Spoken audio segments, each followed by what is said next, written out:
So we're going to start with a father who is turning his grief into action after losing his daughter in a DUI crash. Police say the driver was undocumented, and now this father is pushing Illinois lawmakers to allow local police to work more closely with federal authorities when non-citizens are accused of crimes. NBC5's Natalie Martinez here in the newsroom with us with how this father's now channeling his loss into change, Natalie.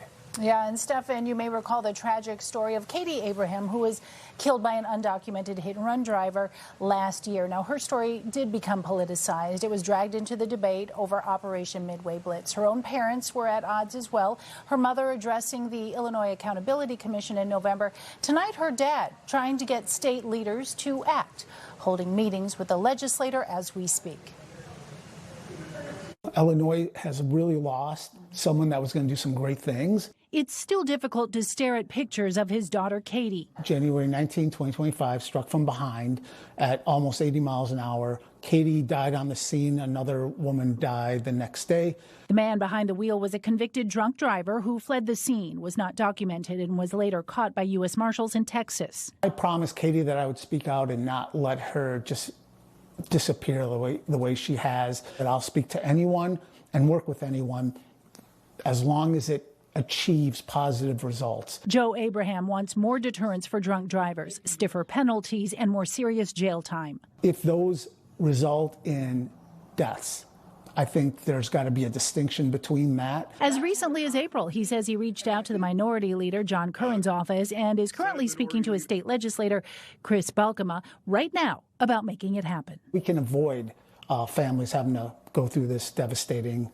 pain that we're going through now. He's also spearheading with Illinois Senator Chapin Rose about a pending bill, SB 4196, stiffening penalties against undocumented people who also commit crimes in Illinois. It would allow law enforcement to coordinate with federal immigration officials on non-citizens who have committed crimes in the United States. It would amend the Illinois Trust Act and also removes restrictions that currently limit communication, information sharing, and coordination between local and federal authorities. Not be able to say really goodbye, not to give her a hug, not to hold her as she takes her final breaths. These are things that continue to haunt me to this day.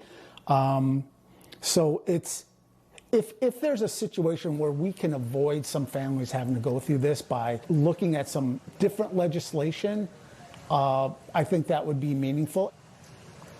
The Guatemalan national driver who is serving a 30-year prison sentence with the Department of Corrections. That's after pleading guilty to aggravated DUI and fleeing the scene. Now he faces separate charges for using fraudulent documents. Meanwhile, Joe Abraham just told me that the discussions started with State Senator Balkema in the past hour, and that is just the start of this part of the fight, Allison.